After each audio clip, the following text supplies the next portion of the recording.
Hello all my dear friends, welcome you all. आज मैं class 12th के students के लिए विस्तास का एक बहुत ही इंपॉर्टेंट चैप्टर द एनिमी लेकर आई हूँ और इसे लिखा है पर्ल एस बक ने। तो फ्रेंड्स स्टार्ट करते हैं अब इसकी समरी के साथ में। आप स्टार्टिंग से लेकर एंड तक इस वीडियो में मेरे साथ बने रहिएगा। चलिए देखिए, सबसे पहले इस लेसन को स्टार्ट करने से पहले मैं इसके जो मेन कैरेक्टर्स हैं उनके बारे में आपको बता दूँ। सबसे पहले है इसमें डॉक्टर सदाओ होकी, सेकेंड कैरेक्टर है उनकी वाइफ हना, इनके फादर।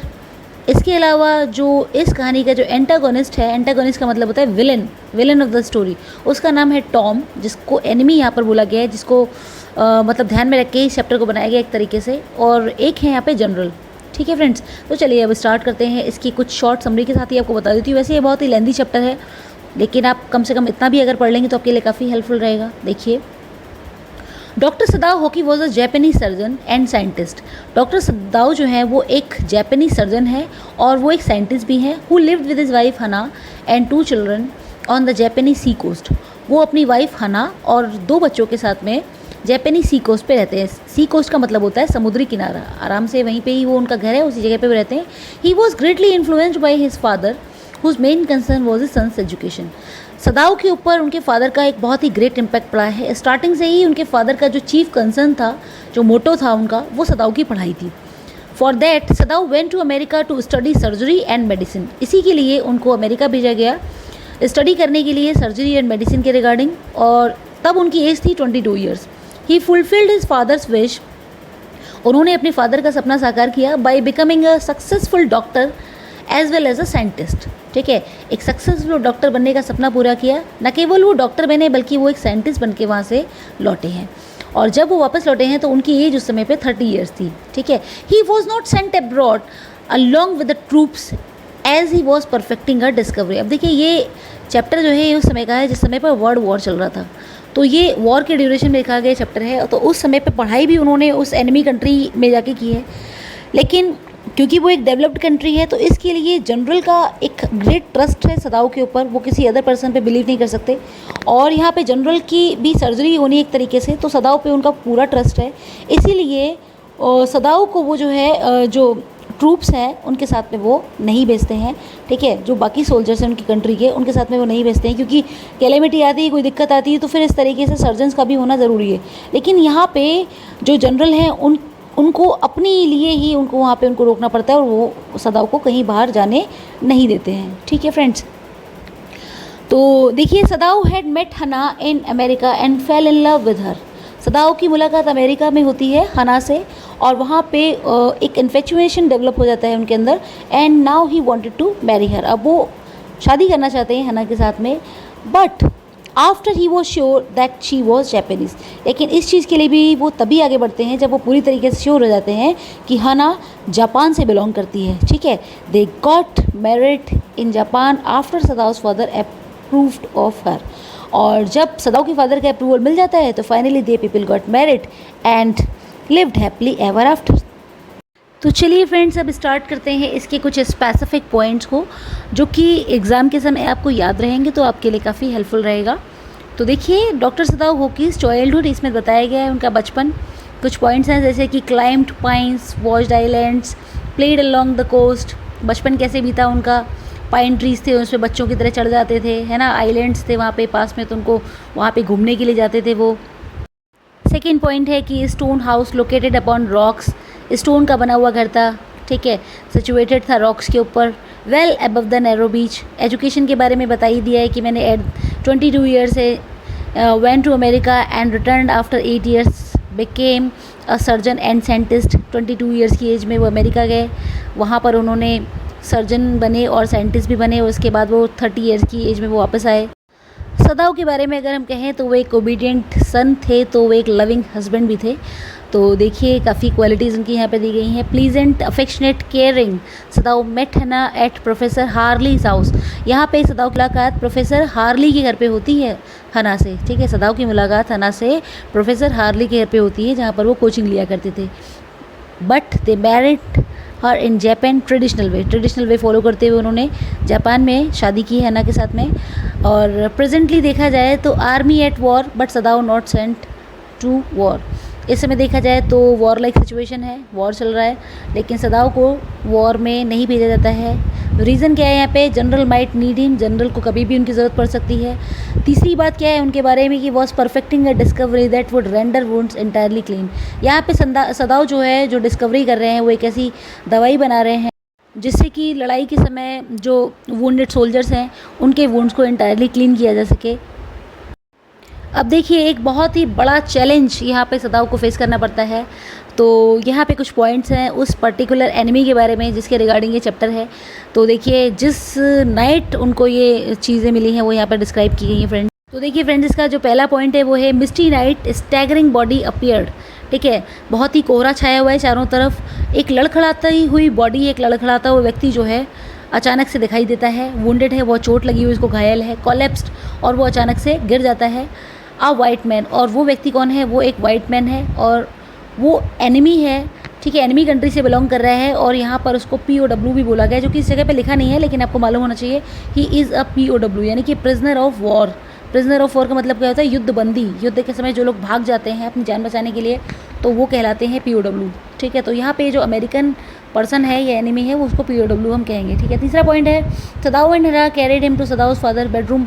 बड़ी मुश्किल से दोनों आपस में कंसल्ट करके क्या करना चाहिए, हमें से बचाना चाहिए कि नहीं बचाना चाहिए। वो दोनों के दोनों हस्बैंड वाइफ उस व्यक्ति की बॉडी को उठा के ले जाते हैं सदाओ के फादर के बेडरूम में। सदाओ के फादर नहीं है इस दुनिया में, so his room is completely empty, और इसीलिए जो है उनके रूम में ले जाते हैं और वहाँ पे उसे लिटा देते हैं। वॉच्ड बाई हना बिकॉज यूमी रिफ्यूज्ड। यूमी कौन है यहाँ पे? यूमी यहाँ पे हना के बच्चों की केयर टेकर है। ठीक है, वर्कर है उनके घर में। तो यूमी मना कर देती है कि मैं किसी अदर पर्सन की साफ़ सफाई नहीं करूँगी, इसीलिए अब क्लीनिंग का काम भी हना को करना पड़ता है। ऑपरेटेड बाई सदाओ एंड हना हेल्ड द एनेस्थेटिक। ठीक है, ऑपरेशन किया जाता है, यहाँ पे सदाओ ऑपरेशन करते हैं वो, क्योंकि वो एक सर्जन है। एनेस्थीसिया दिया जाता है यहाँ पे हना के द्वारा। ठीक है, और उसके बाद देखिए, bullet remove from near the kidney. Kidney के पास लगी हुई थी बुलेट, तो वहाँ से वो बुलेट निकाली। लाइफ सेव्ड, फाइनली एनिमी की लाइफ बचा ली जाती है। Prisoner feeble and weak. Feeble and weak का मतलब होता है बहुत कमज़ोर महसूस कर रहा है, बहुत लाचार महसूस कर रहा है, क्योंकि उस समय वो अनकॉन्शियस स्टेट में ही एक तरीके से। Prisoner fed and rested to recovery but was anxious for his future. Prisoner जो है उसको रेस्ट करने दिया जाता है, अच्छी अच्छी चीज़ें खाने को दी जाती है, मतलब ठीक किया जाता है, रिकवर होने दिया जाता है उसको। ठीक है, but finally he was very anxious for his future, लेकिन उसको घबराहट हो रही थी कि मैं जब मैं ठीक हो जाऊँगा तो मैं कहाँ जाऊँगा। चलिए, अब हम देखते हैं सदाओ की डिलेमा के बारे में। देखिए, डिलेमा का मीनिंग होता है कन्फ्यूजन। सदाओ के सामने अब बहुत सारे चैलेंजेस एक साथ आ गए थे। सबसे पहले क्या चीज़ थी? Servants threaten to leave in protest. यहाँ पे जो सर्वेंट्स हैं उनके घर का जो स्टाफ है पूरा का पूरा, वो प्रोटेस्ट कर रहा है सदाओ को कि नहीं, हम काम छोड़ देंगे, हम इस तरीके से किसी एनिमी कंट्री के पर्सन को हम यहाँ पे सपोर्ट नहीं करेंगे। तो वो यहाँ पे प्रोटेस्ट कर रहे हैं इस चीज़ को लेकर। सेकेंड पॉइंट है फ्रेंड्स की conflict between duty as a doctor and duty as a true patriot. यहाँ पे सदाओ के सामने एक बहुत बड़ा चैलेंज था। उनको एज अ डॉक्टर भी अपनी ड्यूटी पूरी करनी थी और वो एज अ ट्रू पैट्रियट भी अपनी ड्यूटी को फुलफिल करना चाहते थे, लेकिन दोनों चीज़ें एक साथ पॉसिबल नहीं थी। अगर वो पैट्रियट बनते तो वो डॉक्टर का काम नहीं कर पाते, और अगर वो डॉक्टर बनते तो वो ट्रू पैट्रियोटिज्म शो नहीं कर, क्योंकि जिसको वो प्रोटेक्ट कर रहे हैं वो एनिमी कंट्री से बिलोंग कर रहा है, वो अमेरिका से है और इस समय वॉर चल रही है। तो इस समय वो कम्प्लीटली डिलेमेटिक सिचुएशन में, उनको समझ में नहीं आ रहा कि वो क्या करें। Finally he listens to his heart, और वो ऑपरेट करते हैं उस एनिमी का। ठीक है, उसको ऑपरेशन करते हैं। Afraid of being called a traitor, और वो इस चीज़ से भी डर रहे थे कि उनको देशद्रोही होने का खिताब कहीं ना मिल जाए। लेकिन finally resolve to save the prisoner, decide करते हैं कि नहीं, अब जो भी हो देखा जाएगा, और वो प्रिजनर को बचाने के लिए ही पूरी तरीके से आगे बढ़ जाते हैं। हना and Sadao stood form did not reliant, treated the with respect. ठीक है, लेकिन फाइनली दोनों के दोनों यहाँ पे, और आप कह सकते हैं कि एक म्यूचुअल अंडरस्टैंडिंग को शो करते हुए दोनों लोग उस एनिमी की मदद करते हैं, टॉम को बचा लेते हैं। तो फ्रेंड्स, आई होप आपको ये सदाओ की डिलेमा, ये कुछ स्पेसिफिक पॉइंट्स आपको समझ में आए होंगे। इसमें चैप्टर काफ़ी लेंदी है वैसे, लेकिन अगर आप इन चीज़ों को बहुत ध्यान से और स्पेसिफिक पॉइंट्स को अगर आप याद करेंगे तो आपके लिए काफ़ी आसान हो जाएगा पेपर को सॉल्व कर पाना। ठीक है फ्रेंड्स, चलिए अब हम आपको बताते हैं इस चैप्टर के कुछ MCQs को। सबसे पहला MCQ है कि who is the author of the lesson the enemy. इसकी ऑथर कौन है? तो इसकी ऑथर है पर्ल एस बक। पहला ऑप्शन ही बिल्कुल सही है। दूसरा क्वेश्चन है कि why did doctor Sadao treat the soldier when he was from enemies nationality. जब वो किसी एनिमी कंट्री से बिलोंग कर रहा था तो सदाओ ने क्यों बचाई जान? तो इसमें 3 ऑप्शन है, तीनों की तीनों सही हैं कि he was a doctor, it was against the profession ethics, professional ethics के कम्प्लीटली अगेंस्ट था। सी ऑप्शन है कि as a doctor he could not let an even die, और डॉक्टर होने के नाते वो किसी को मरने देने के लिए नहीं छोड़ सकते थे। फाइन, तो तीनों ऑप्शन ही बिल्कुल सही है, तो ऑल डी पे आप करेक्टली टिक कर दीजिएगा। तीसरा क्वेश्चन है फ्रेंड्स कि हु वाज डॉक्टर सदाव। डॉक्टर सदाव कौन थे? एन आपके आयरनियन डॉक्टर, उसके बाद है एन अमेरिकन डॉक्टर, जापानीज़, तो जापानीज़ डॉक्टर थे वो। ऑप्शन नंबर सी बिल्कुल करेक्ट है फ्रेंड्स। चलिए फ्रेंड्स आगे बढ़ते हैं क्वेश्चन नंबर 4 की तरफ। क्वेश्चन नंबर 4 है कि हाउ डिड हना हेल्प डॉक्टर सदाव। हना ने डॉक्टर सदाव की हेल्प कैसे की है? तो इसका ऑप्शन जो है वो डी बिल्कुल करेक्ट है, by working as a nurse. ठीक है, वो पूरी तरीके से एक नर्स के तरीके से उनके साथ रही, तो डी ऑप्शन बिल्कुल करेक्ट है फ्रेंड्स। क्वेश्चन नंबर 5 है कि why did the general not pass orders to arrest doctor Sadao for giving space to a white man. General यहाँ पे कोई भी ऑर्डर पास क्यों नहीं करते, जबकि उनको पता है कि सदाव ने अपने घर में शेल्टर दे रखा है एक वाइट मैन को, एक अमेरिकन को, ठीक है, एक एनिमी को शेल्टर दे रखा है, फिर भी वो क्यों नहीं उसको मतलब अरेस्ट करवाते।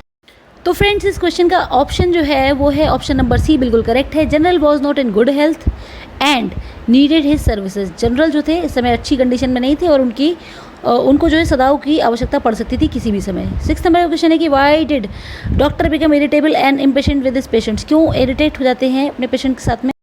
तो फ्रेंड्स इसका ऑप्शन ए बिल्कुल करेक्ट है, because of his inability to leave the white man to help his distress wife. क्योंकि ये सीन उस समय पे अकर होता है जब सदाव ऑपरेशन करते हैं और उसके वुंड्स ओपन हो रहे होते हैं उस समय पे, और वहाँ पर हना की तबीयत बिगड़ रही होती है, वॉमिटिंग आ रही होती है, और वो चाह के भी अपनी डिस्ट्रेस्ड वाइफ के पास में नहीं जा पा रहे हैं, यानी कि वाइफ की कंडीशन ठीक नहीं, तो फिर भी वहाँ पे वो नहीं जा पा रहे हैं just because of the enemy. ठीक है फ्रेंड्स, क्वेश्चन नंबर 7 है कि why did doctors wife feel distress. Doctor की की जो वाइफ हैं उनको क्यों डिस्ट्रेस फील होता है, या क्यों क्या परेशानी होती है यहाँ पे? तो इसका जो ऑप्शन है फ्रेंड्स, उसका ऑप्शन है वो D, seeing white man's blood. White man का जो एकदम से ब्लड निकल रहा था वुंड्स में से, इसकी वजह से हना की तबीयत खराब हो जाती है। फाइन, क्वेश्चन नंबर 8 है कि why did the surgeon speak sharp to his wife. इस शार्पली, ठीक है, यहाँ पे सर्जन जो है अपनी वाइफ से बहुत ज़्यादा शार्पली या रूडली बिहेव क्यों करते हैं? तो इसका जो ऑप्शन है वो है C, to stop any disturbance that could be lead to harm the wounded man. Sadao यहाँ पर किसी भी तरीके का डिस्टर्बेंस नहीं चाहते थे, क्योंकि हना बार बार बीच बीच में बातें कर रही थी, तो ये चीज़ सदाव को बहुत ज़्यादा इरिटेट कर रही थी, और वो चाह रहे थे कि यहाँ पे बिल्कुल शांति से वो खड़ी रहें और बिल्कुल किसी भी तरीके से डिस्टर्बेंस ना क्रिएट करें, क्योंकि वो वुंडेड मैन को ज़रा सा भी अब नुकसान पहुँचाना वो नहीं चाहते थे। वो चाहते थे कि अगर मैं इतनी मेहनत कर रहा हूँ तो बस अब ये व्यक्ति बच जाए। ठीक है, क्वेश्चन नंबर 9 है फ्रेंड्स की what was Hana's reaction over his husband's words. अपने हस्बैंड के वर्ड्स के ऊपर हना का रिएक्शन क्या रहता है? तो फ्रेंड्स इसका जो आंसर है वो A, she held her mouth with her hands and vomited outside the operation room. तो यहाँ पे तबीयत वैसे भी ब्लड की वजह से ख़राब हो रही है, तो उन्होंने अपने दोनों हाथ अपने मुंह पे रखे और फाइनली ऑपरेशन थिएटर के बाद वो निकल आई। क्वेश्चन नंबर 10 है वाई डिड हना wash the wounded man herself. हना ने उस वुंडेड मैन को खुद से क्यों साफ़ किया? ठीक है, तो इसका जो ऑप्शन है वो है C, because her servants refuse to help an American enemy soldier. क्योंकि सर्वेंट्स ने यहाँ पे मना कर दिया है कि वो किसी अमेरिकन एनिमी सोल्जर को हेल्प नहीं करेंगे। तो my dear friends, I hope आपको ये वीडियो अच्छा लगा होगा। प्लीज़ अगर अच्छा लगा है तो प्लीज़ लाइक करिएगा, कमेंट शेयर करना ना भूलिएगा और मेरे चैनल को सब्सक्राइब करिएगा। Thank you so much for watching.